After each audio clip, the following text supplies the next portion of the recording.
Juan Kapitulo 6, versikulo 35. Si Jesus miingon kanila, "Ako mao ang pan nga naghatag sa kinabuhi. Ang muari kanako dili nagayod gutumon, ug ang mutuo kanako dili nagayod uhawon." Ang mga puno Pan sa kinabuhi. maglikon unta sa mong pagtuo ug gagaka kami sa pagtuman sa imong mahal nga kasuguan.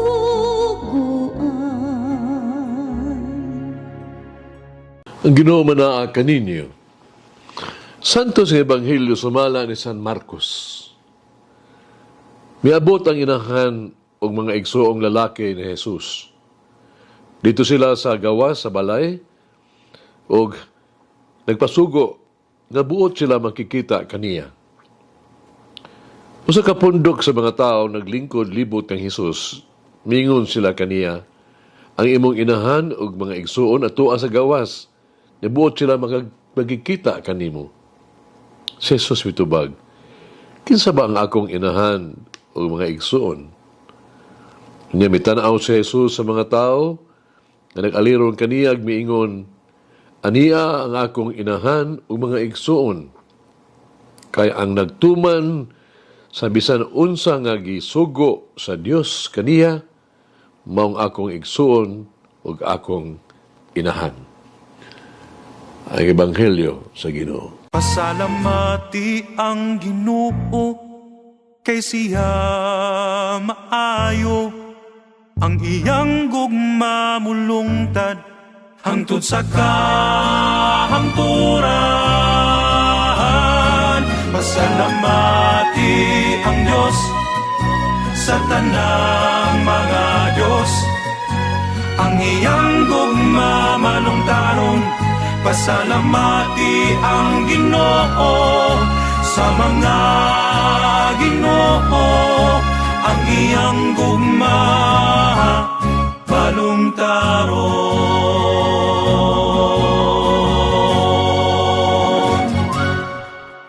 Buhatan ang kabubuton sa Dios. Dunay duha ka butang nagipatinaw dinhi sa Ebanghelyo. Una mahitungod sa pulong bang igsuon.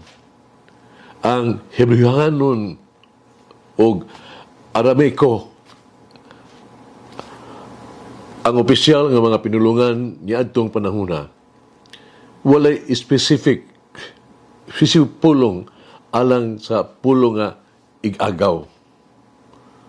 Ang pulong nga igsuon sa Aramaic nga tradisyon nagpasabot nga mga paryente ni Jesus. O sa English, ang katumbas sa mga igsuon, mao ang cousin ni Jesus. Sa Griego, ang pinulungan sa Biblia, ang pulong alang sa igagaw, nailhan o gihubad sa igsuon. Busa, wala tuyuan ni San Marcos kagamiton ang iyang tuyo, ang pulong nga igsuon sa eksklusibo kaing diwa sama sa paggamit ni ini karon natong panahona. Brothers and sisters. Ikaduha mao ang paghitungod sa tubag ni Jesus. Bisan kinsa buong paniyang nagbuhat sa kabubuton sa Dios, mao ang akong igsuon nga lalaki o babae o inahan. Jesus dinhi wala magsalikway sa iyang pamilya, ha? Dili siya tuwag way pamatasan, impolite. Wala niya iklimod kung kinsa ang iyang inahan o kinsa ang iyang mga paryente. Si Jesus wala maglimite sa iyang pamilya sa relasyon lamang diya sa dugo.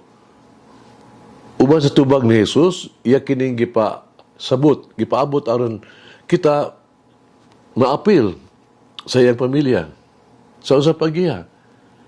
Kung ato ang himuon nga kabuton sa Dios, nga atong kabubuton, ang iyang dalan, ang atong dalan nga pagasundon, pagalaktan, ng kita mga igsuon ni Jesus.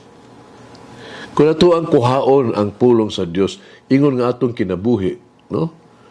Kung ato ang sundon ang pulong sa Dios, nan ang atong kaparitihan o pamilyahan ng relasyon uban ni Jesus nagsugod na. Atong relasyon kang Jesus gibase sa atong pagka masulundon o pagsalig sa iyang pulong o sa iyang kabubuton. Busa sa Jesus Ebanghelyo karong adlaw, nagtanyag sa iyang panag-inigsunay, sa iyang panaghigalaay, o sa iyang pamilyahanong relasyon kanato pinaagi sa pagpaminaw o pagsunod sa iyang pulong. Dili makaingon kita nga dunay bag-o nga mas lawom nga relasyon kang Hesus. O kini mao ang pagbuhat sa iyang kabubuton. Dunay mas sayon o epektibong paagi nga kita mahisakop kang Hesus. O kini mao ang pagpuyo sa atong kaugalingon, kinabuhi, sumala gihapon siyang mga pulong. Atong lig-ong na kalamagitan kang Hesus, ang pagsunod sa iyahang mga sugo, iyang pulong. Mahimo kitang pamilya sa Dios, pinagi sa ito ang paggamit o pagkinabuhi, subay sa pulong sa Dios. Diyo sa kasugilanon, sa kamakilimos, diya sa eskina sa dalan, siya napakilimos siya. Usa ka lalaki nga milabay, mihunong siya, nangita siyang kwarta nga iyata sa iyang bulsa ba, nga iyang ihatag. Sa iyang kakurat, o tigmuyo siya, diskubrihan niya nga, nakalimot siya sa pagbutang sa iyang pitaka sa iyang bulsa. Wala siya makadalag kwarta. Naluoy siya, nag-exulti makilimos, ningon kaniya, puong pa niya, ako igsuon, unta, hatagan ko ikaw og kwarta, apan, sa akong pagdali, kalimtan akong pitaka. Nagkasabot ang makilimos, natadong usab siya sa buhat, sa kaluoy sa tao. Pitubag siya, salamat lang, sir. Salamat kay ang pagtawag nimo kanako nga igsuon, igunan ang kaayo para kanako. Labi pa na sa kwarta o nga akong madawat. Nakuha ko ang gugma o pagtahod gikan kanimo. Igsuon, hagit sa kinabuhi.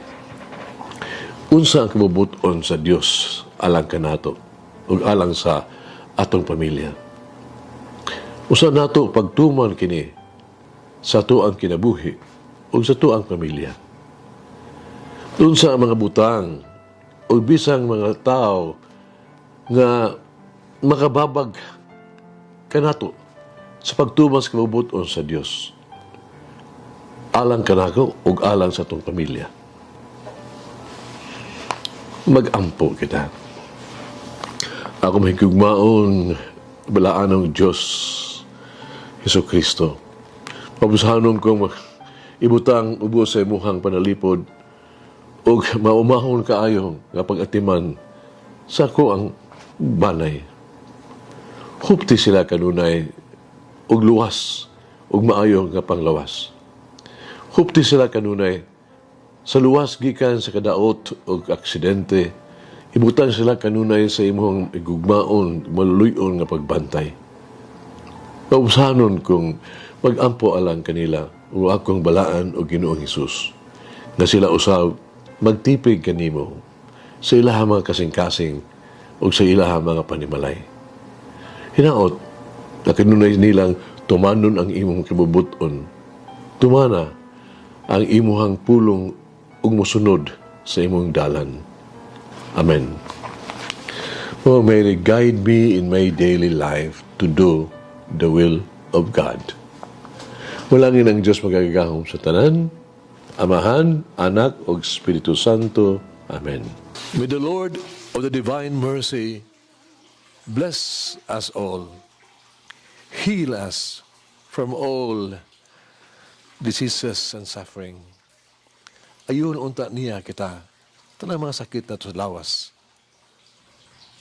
o sa kalag, body and soul. In the name of the Father, the Son, and of the Holy Spirit. Jesus, I trust in you. Amen. Whoever eats the bread of life will never hunger, says the Lord. Kay galaan inyong nabati ang pagpaambit ug hamubong pamalandong sa pulong sa Dios pinaagi sa tulumanon pan sa kinabuhi nga gidumala ni Monsignor Daddy Silva. Hangtod na usab sa sunod higayon, daghang salamat. The bread of life.